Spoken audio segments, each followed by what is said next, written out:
blanc, un doigt, une paire d'yeux, une paire de jambes, et vous voilà prêt à découvrir les dessous de la création artistique à Clermont et sa proche banlieue. 3 jours durant, avec les arts en balade, le milieu, davantage fermé dans nos esprits que dans la réalité, vous ouvre ses portes. 55 portes exactement allaient être franchies du 20 au 22 mai dernier pour cette 21e édition avec un seul mot d'ordre pour les artistes eux-mêmes, la simplicité. Franck Jardy, par exemple, travaille aujourd'hui dans le BTP. C'est donc un artiste malgré lui, et pourtant, ses Full Metal Robots font un tabac. Il suffit d'assembler les choses dans le bon sens, et puis voilà, le résultat est là. J'ai commencé par faire une pièce, puis une deuxième, et puis j'en avais une dizaine de stockées dans mon garage. Et puis ma fille me dit un jour, écoute papa, tu peux pas garder ça dans ton garage, il faut absolument que tu montres parce que c'est quand même extraordinaire. Il y a des gens qui font des choses moins bien abouties et puis qui les montrent. Donc il faut que tu les sortes. Donc voilà, de fil en aiguille, nous voilà là aujourd'hui. Et nous voilà dans un art écolo de surcroît, puisqu'entièrement réalisé à base de récupération d'objets en fin de vie. On adore. C'est sa vie d'artiste que Florence Mégardon, installée en Auvergne depuis 1 an et demi, a craint de voir s'achever. À tant consacrer son temps pour enseigner le dessin, elle ne le prenait plus pour s'y adonner elle-même quand la pulsion créatrice l'a prise de force, tandis qu'elle n'était armée que d'un stylo à billes et d'un coin de feuilles vierges. Et je me suis rendu compte que le rendu était très sympa, assez proche de la gravure en fait. Et donc j'ai commencé en arrivant ici à faire des grands formats et je me suis plus arrêtée parce qu'en fait c'est un médium qui me plaît beaucoup. Voilà, et avec lequel j'ai beaucoup plus de contraste qu'au crayon.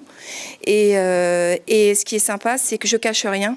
En fait, comme je peux pas effacer, je suis obligée de laisser tout le trait, tout apparent. Et donc moi, quand je vais voir des confrères, quand je vais voir leur tableau, j'aime bien regarder, scruter un peu le chemin, l'histoire du tableau. Mais là, je le laisse apparent. Tout le monde peut regarder les petits détails et voir tout le cheminement du dessin.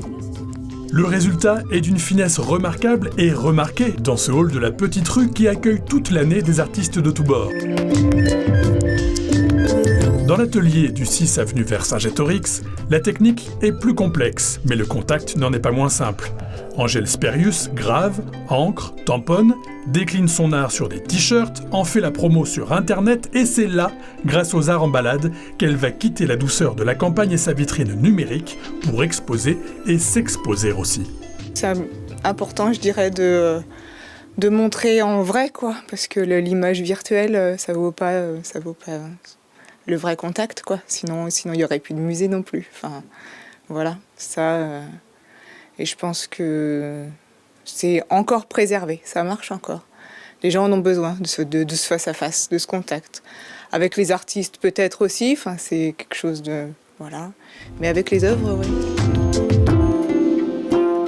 Une atmosphère détendue, tout un week-end pour entretenir notre indispensable rapport à l'art, c'est la recette du succès réaffirmé des arts en balade. Et si les galeries ouvertes toute l'année, elles, suscitent encore tant d'appréhension chez les néophytes, peut-être est-ce simplement qu'elles ne sont pas assez nombreuses. L'art et ses créateurs, vous l'avez vu, sont d'une accessibilité élémentaire à Clermont.